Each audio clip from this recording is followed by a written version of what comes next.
Bonjour à tous et bienvenue à cette conférence exceptionnelle consacrée aux enseignements de l'ordre maçonnique hermétique. Je m'appelle Daniel Mage, chargé des relations avec l'extérieur de l'ordre, et c'est moi qui vais vous accompagner pour explorer ce domaine en rapport avec les sagesses et traditions anciennes. Avant de débuter notre voyage à travers ces enseignements, permettez-moi de vous introduire brièvement à l'histoire fascinante de l'ordre maçonnique hermétique. Fondé sur des principes anciens, cet ordre a traversé les siècles, conservant et transmettant un savoir profond, centré autour de la compréhension des lois universelles, de la nature humaine, et de notre place dans le cosmos.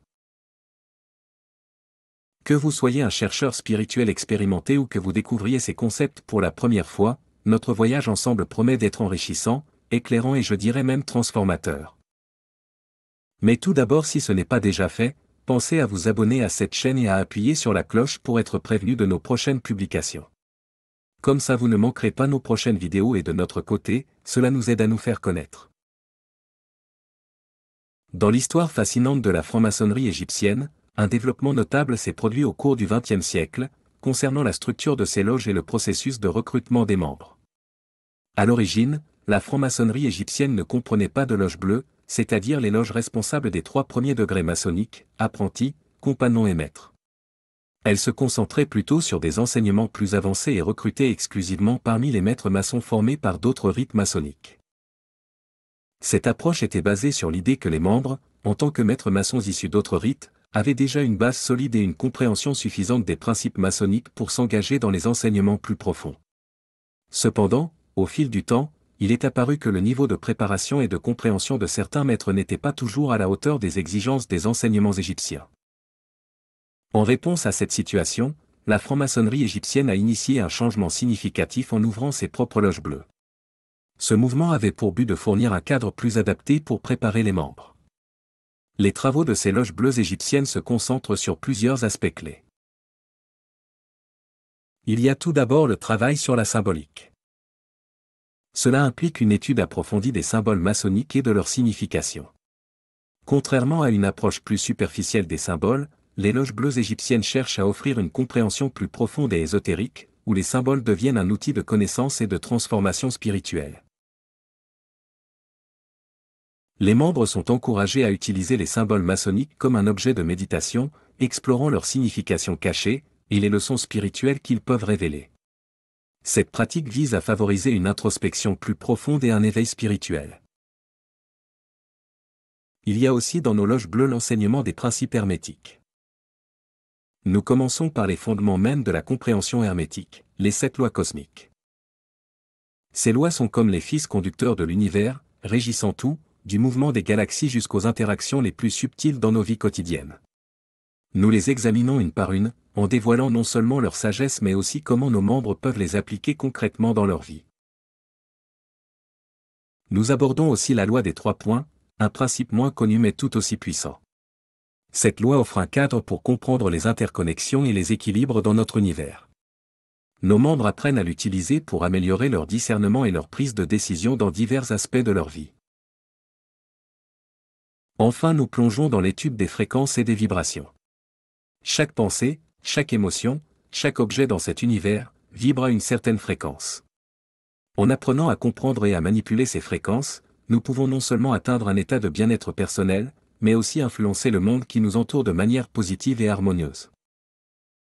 Cet enseignement diffusé par notre ordre est à la fois théorique et pratique. Nous vous fournirons des connaissances, mais aussi des techniques et des exercices pour expérimenter et intégrer ce savoir dans votre propre vie.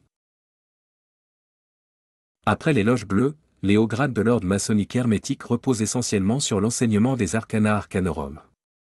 Cette expression latine signifiant littéralement les secrets des secrets, fait référence à un ensemble d'enseignements ésotériques et spirituels, qui sont considérés comme étant parmi les plus profonds et les plus sacrés des cercles maçonniques. Contrairement à d'autres rites maçonniques, la franc-maçonnerie égyptienne se distingue par cet accent mis sur l'aspect hautement spirituel et mystique. Les arcana arcanorum ne sont pas simplement des enseignements ou des rituels supplémentaires, ils représentent une voie d'accès à une compréhension plus profonde de l'univers, de la nature humaine, et de la connexion spirituelle entre les deux. Dans ces enseignements, il ne s'agit pas seulement d'acquérir des connaissances théoriques ou de participer à des rituels symboliques. Il s'agit d'une véritable transformation intérieure, d'un éveil spirituel qui permet aux initiés de percevoir et d'interagir avec des dimensions plus subtiles de l'existence. L'accent est mis sur l'expérience personnelle et directe de la réalité spirituelle, plutôt que sur la simple compréhension intellectuelle. Les arcana arcanorum englobent une variété de pratiques allant de la théurgie à l'alchimie, à la fois interne et externe. Il est important de noter que ces enseignements ne sont pas accessibles à tous les membres de la franc-maçonnerie égyptienne. C'est une voie exigeante, qui nécessite un engagement sérieux et une quête sincère de croissance spirituelle. La théurgie est centrée sur l'établissement d'une connexion profonde avec le divin. Cela peut impliquer des rituels, des prières ou des méditations spécifiques, conçues pour invoquer la présence divine et favoriser une communication spirituelle. À travers la théurgie, les pratiquants cherchent à transformer leur être intérieur, en se rapprochant de l'état divin, ou en aspirant à une union mystique avec les forces supérieures. Elle est également un moyen d'acquérir une connaissance spirituelle plus profonde, souvent révélée à travers des expériences mystiques ou des visions. Dans le contexte de la théurgie, les éons-guides sont souvent vus comme des entités ou des forces spirituelles qui jouent un rôle crucial dans la guidance et l'évolution spirituelle des membres. Lorsque nous parlons de théurgie, il est important de mentionner le rôle des éons-guides. Ces éons sont considérés comme des entités spirituelles, des forces ou des aspects de la conscience divine qui existent dans des plans supérieurs de réalité. Dans la pratique théurgique, ces éons-guides sont souvent invoqués et vénérés pour leur capacité à guider et à éclairer les pratiquants sur leur chemin spirituel. Les éons-guides sont perçus comme des manifestations ou des émanations de la divinité, chacun possédant des attributs et des fonctions spécifiques dans le cosmos. Ils représentent différents aspects de la sagesse divine, de la création, et de l'évolution spirituelle.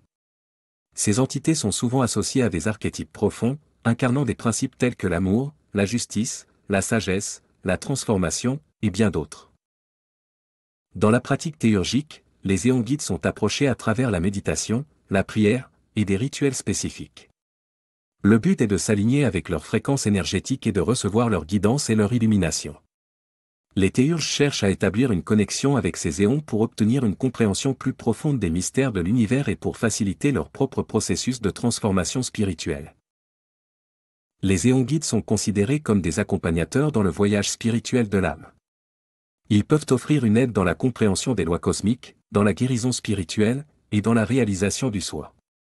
Leur présence est souvent ressentie comme une source de force, de réconfort, et de sagesse sur le chemin de l'éveil.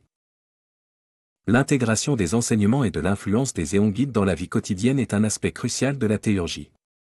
Il ne s'agit pas seulement de les invoquer pendant les rituels, mais de vivre en harmonie avec les principes et les énergies qu'ils représentent. Cela peut conduire à une vie plus consciente, et alignée avec des valeurs spirituelles plus élevées. Les arcana arcanorum délivrent aussi une connaissance pratique concernant l'alchimie. L'alchimie dans sa forme la plus connue, est l'art de la transformation de la matière. Cependant, elle possède également une dimension interne et spirituelle, qui est centrale dans ses enseignements. Il s'agit de la transmutation des énergies intérieures de l'individu. Cette pratique vise à purifier et à élever l'âme, en transformant les énergies grossières en formes plus subtiles et spirituelles. En combinant la théurgie et l'alchimie, les enseignements visent à offrir un chemin complet pour constituer son corps de gloire ou corps d'immortalité. La théurgie élève l'esprit vers le divin, tandis que l'alchimie interne et externe travaille à transformer l'être dans son intégralité.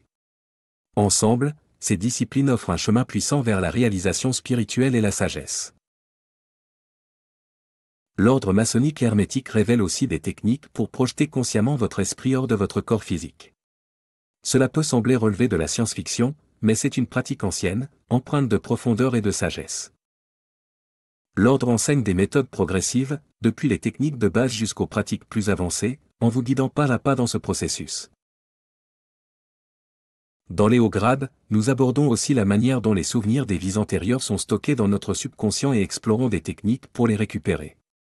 Vous apprendrez comment ces souvenirs peuvent influencer votre vie, et comment vous pouvez les utiliser pour comprendre et résoudre des problèmes actuels. Je vous encourage donc dans ce domaine à garder l'esprit ouvert. Ces concepts peuvent sembler étranges ou même incroyables pour les profanes, mais rappelez-vous que l'ouverture d'esprit est la clé de la découverte et de la compréhension. En résumé, l'intégration de ces enseignements va vous permettre de dépasser les limites de votre conscience ordinaire, et d'explorer des dimensions de votre être qui restent souvent inexplorées. Alors que nous arrivons au terme de notre parcours ensemble, je souhaite prendre un moment pour réfléchir sur le voyage que nous avons partagé.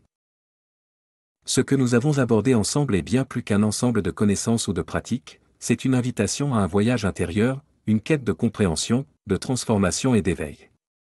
Chaque sujet qu'explore notre ordre ouvre des portes vers des dimensions plus profondes de la réalité.